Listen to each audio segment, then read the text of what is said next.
بسم اللہ الرحمن الرحیم۔ السلام علیکم ورحمۃ اللہ وبرکاتہ۔ میاں بیوی کے لیے 25 زبردست نصیحتیں۔ نمبر 1، میاں بیوی کو بڑھ چڑھ کر ایک دوسرے کی خدمت کریں۔ ایک دوسرے کو خادم اور اپنے آپ کو مخدوم نہ سمجھیں، بلکہ گھر کا نظام باہمی تعاون سے چلائیں۔ نمبر 2، میاں بیوی ایک دوسرے کو کبھی نظر انداز نہ کریں، بلکہ زیادہ سے زیادہ اپنائیت کا اظہار کریں۔ نمبر 3، دونوں کو چاہیے کہ ایک دوسرے کی غیر موجودگی میں باہمی رازوں اور مشترکہ چیزوں کی حفاظت کریں، ایک دوسرے کو ہر حال میں خندہ پیشانی سے ملیں۔ نمبر 4، تخلیہ ہو یا مجلس، ایک دوسرے کے خلاف جلی کٹی نہ کہیں۔ نمبر 5، ایک دوسرے سے تیز گفتاری اور سختی سے پیش نہ آئیں، بلکہ نرم گفتاری اور نرمی کو معمول بنائیں۔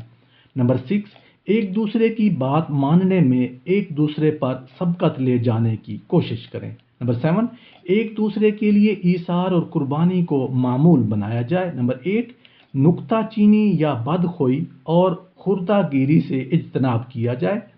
اگر کبھی اس کی ضرورت پیش آ جائے تو نہایت حکمت اور شیریں الفاظ میں اس کا اظہار کیا جائے۔ نمبر 9، گھر میں آنے والے مہمان کا تعلق بیوی کے خاندان سے ہو یا شوہر کے خاندان سے، بحیثیت میزبان کے اپنی طاقت کے مطابق اس کی مہمان نوازی کی جائے۔ نمبر 10، مہمان نوازی میں اپنے خاندان کے فرد کو تو اپنا سمجھا جائے اور دوسرے کو غیر۔ یہ تفریق بھی باہم بغض و عناد اور دلوں میں کدورت کا باعث بنتی ہے، اس سے اجتناب کیا جائے۔ نمبر 11، تنگ دستی ہو یا خوشحالی، دونوں حالتوں میں اعتدال کا دامن ہاتھ سے نہ چھوڑیں اور پورے خلوص سے عہد و وفا نبھائیں۔ نمبر 12، خود بینی اور خود پرستی سے احتراز کریں، اس کے برعکس دوسرے کی خوبیوں کی تعریف کریں اور انہیں سراہیں۔ نمبر 13، دونوں بیک وقت غصے کا مظاہرہ نہ کریں، ایک فریق ہر صورت میں تحمل اور برداشت سے کام لے۔ مرد کو خاص طور پر زیادہ صبر و تحمل کا مظاہرہ کرنا چاہیے اور صنف نازک کو صنف نازک ہی سمجھے، اسے اپنی شفقت، پیار اور محبت کا مستحق ہی سمجھے، اسے اپنا حریف اور مقابل ہرگز نہ سمجھے۔ نمبر 14، میاں بیوی دونوں ایک دوسرے کی خوبیوں کو ہر وقت سامنے رکھیں اور خامیوں اور کوتاہیوں کو نظر انداز کریں، کیونکہ کچھ نہ کچھ خامی ہر انسان میں ہوتی ہے، اسی طرح کچھ نہ کچھ خوبیاں بھی ہر ایک میں ہوتی ہیں۔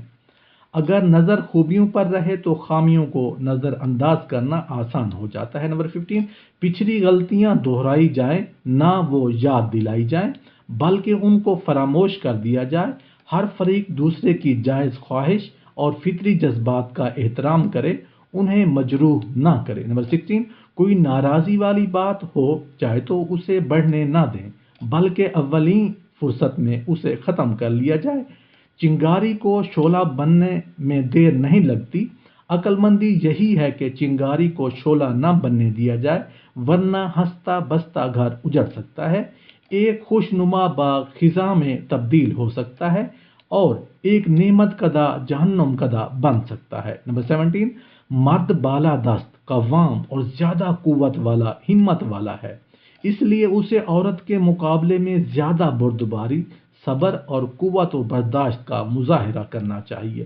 وہ عورت کی کمزوری اور فطری کجی کو ہمت اور صبر سے برداشت کرے، اسے بالکل سیدھا کرنے کے چکر میں یا زام میں نہ پڑے، ورنہ اسے سیدھا کرتے کرتے اپنا گھر اجاڑ لے گا۔ نمبر 18، دونوں اپنی خواہشات و جذبات کے مقابلے میں اللہ اور رسول کے احکامات کو فوقیت اور ترجیح دیں۔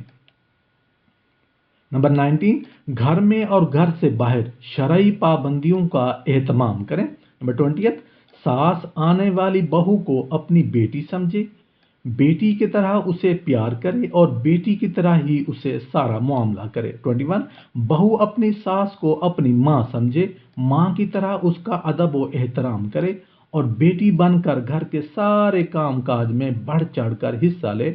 عورت کی عزت کام کاج میں ہی ہے، نہ کہ شہزادی بن کر اٹوانٹی کٹوانٹی لے کر پڑی رہے۔ 22 نندیں یعنی خاوند کی بہنیں بھی بھابھی کو بہن سمجھیں اور بہنوں کی طرح اس سے معاملہ کریں۔ گھر کے سارے کام باہم مل جل کر کریں، آنے والی سارا بوجھ نہ ڈالیں۔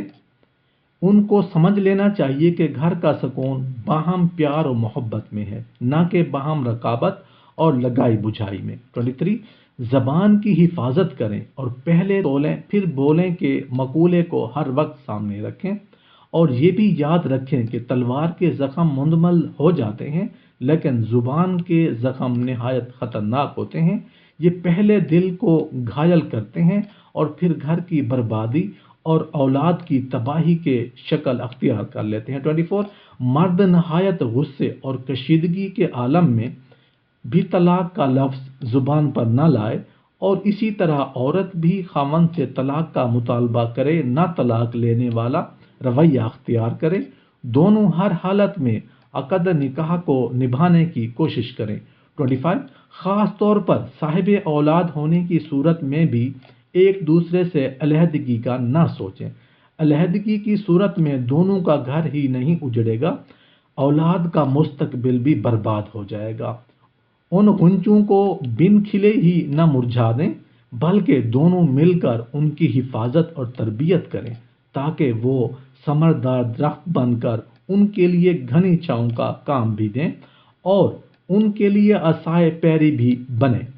عورت جہاں پلی بڑھی اور جوان ہوئی اس جگہ سے انس پیار فطری چیز ہے، لیکن اس پیار کا مطلب یہ نہیں کہ نئی جگہ سے جہاں اب اس نے پوری زندگی گزارنی ہے دل لگانے کی کوشش نہ کرے، بلکہ پرانے ماحول ہی کو آنکھوں میں بسائے رکھے اور اس کی یادوں کا چراغ دل کے طاقوں میں فروزاں رکھے۔